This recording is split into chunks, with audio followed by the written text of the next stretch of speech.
करे बिंदु 4-1 और -2 -3 को जोड़ने वाले रेखाखंड को सम त्रिभाजित करने वाले बिंदुओं का निर्देशांक ज्ञात कीजिए। हाँ, त्रिभाजित द्विभाजित कहेगा तो उसका मतलब कितना भाग? 2 भाग। और त्रिभाजित कह रहा है तो 3 भाग। सम लगा दिया तो यानी कि 3 बराबर भाग में ना। जैसे मान लो यहाँ पे कोई एक बिंदु है, यहाँ पे कोई एक बिंदु है ए जो -1 7 है, और कोई बिंदु है जो 4-3 है ना। तो अगर तुम लोगों को यहाँ पे 9 सेंटीमीटर का एक दे दे ऐसे चिन्ह और बोलेंगे इसको सम त्रिभाजित करो, तो कई जगह काटेगा सर? 2 जगह ना, 3-3 के नाप के काटेगा सब। एगो यहाँ काट दिया, सब यहाँ तो ऑटोमेटिक 3 का हो गया ना। तो यहाँ पे तुम लोगों को क्या करना है सम त्रिभाजित के लिए? हाँ,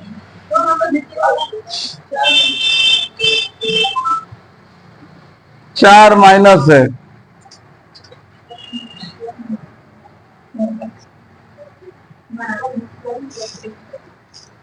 -2 -3। देखो अब ठीक है ना। इसको कितना भाग में बांटना है हम लोगों को? 3 बराबर भाग में ना। तो 3 बराबर भाग में बांटने के लिए तुम लोग इतना तो सोच सकता है, सब एगो यहाँ हो जाएगा और एगो यहाँ हो जाएगा ना। यानी कि जब तुम लोग ग्राफ बनाता है सर, तो ऐसे कॉपी रहता है, एक्स अक्ष हो गया, वाई अक्ष हो गया, इधर हम लोगों को मालूम है क्या रहता है, 1 2 माइनस में, और इधर रहता है प्लस में, इधर रहता है प्लस, इधर माइनस। तो क्या करेगा? 1 2 3 4 पर से एगो नीचे आया है, 4 -1। उसी तरह -2 से -3, तो ये यहां तक मान लो आएगा 3। यही ना हो गया चिन्ह इस तरह।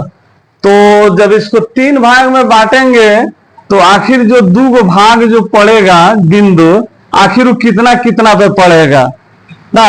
तो मान लो अगर यहाँ पे पड़ेगा तो 2 -2 ना होगा। थोड़ा देर के लिए समझो, अगर यहाँ पे वो पड़ता है चिन्ह तो हमें गिनती करेंगे तो इतना ही ना होगा।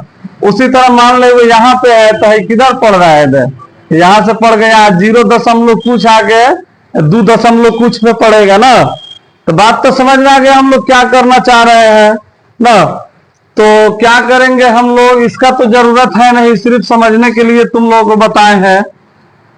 और जब सम त्रिभाजित करेगा सब, तो हम लोग इसको सबसे पहले लिखेंगे, माना कि बिंदु ए, इसको मान लेते हैं 4 और 4 -1, यानी कि माना कि बिंदु ए और बी को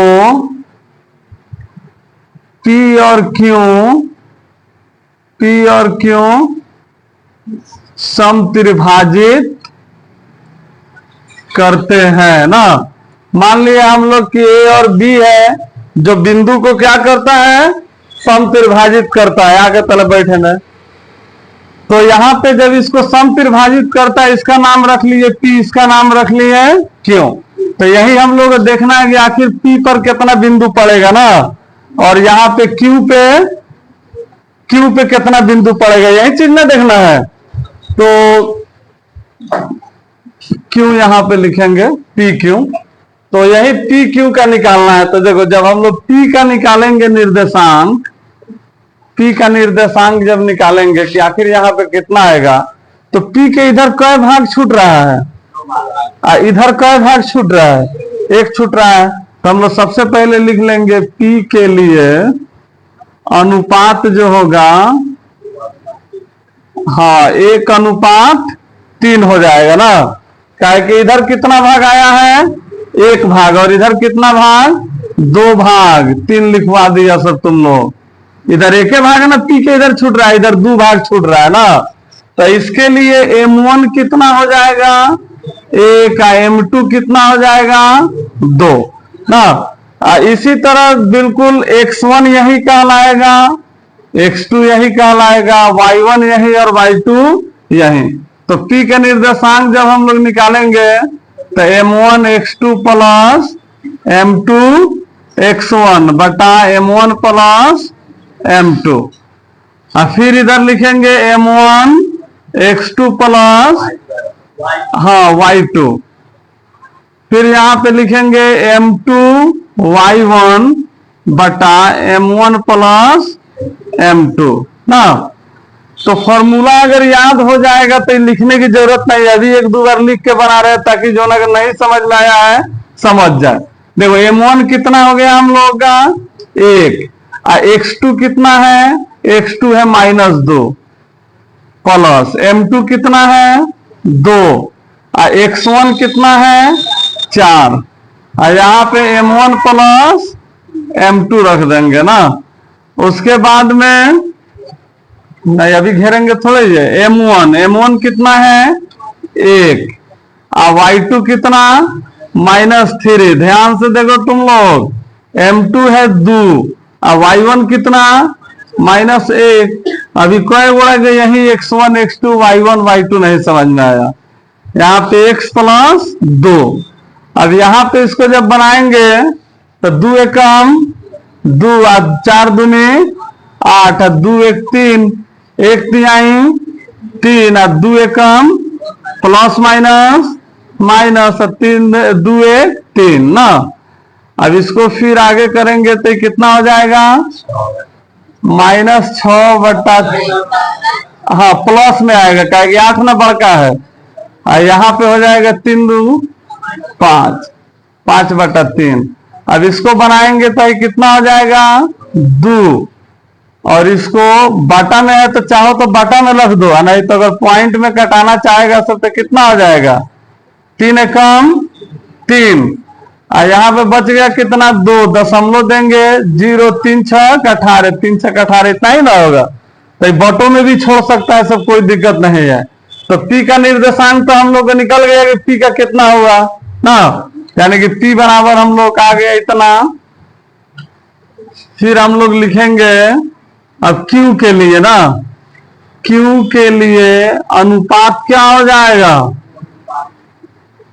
देखो q का जब बनाएंगे तो बायां साइड 2 भाग छूट रहा है और दायां साइड 1 भाग, तो 2 अनुपात 1।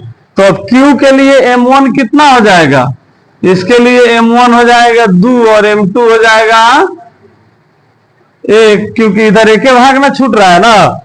तो फिर जब हम लोग q निकालेंगे तो ये बताओ बार बार फॉर्मूला लिखना की जरूरत है, एक बार लिख दे, यहाँ पे डायरेक्ट बना सकते हैं m1 x2 plus m2 x1 और m1 प्लस m2, यही ना है।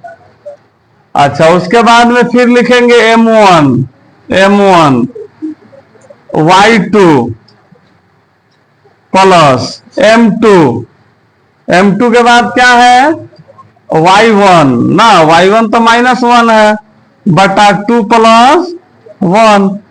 अब देखो q को 2 दूनी 4, 1 चौका 4 और 2 1 3, हई हो जाएगा 2 तिहाई 6, और हई हो जाएगा प्लस माइनस 1 एकम 1 और 2 1 3।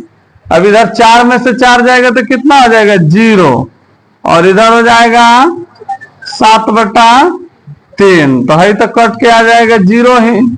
इसको मन करे तो ऐसा ही लिख सकता है सब -7 बटा 3, या कटाएंगे तो कितना आएगा 3 दूनी 6, और बच गया 1 3 तिहाई 9 3 तिहाई 9 ना। तो यानी कि p का निर्देशांक कितना आ गया 2 1.66, और q का आ गया 0 2.33 हो गया आंसर।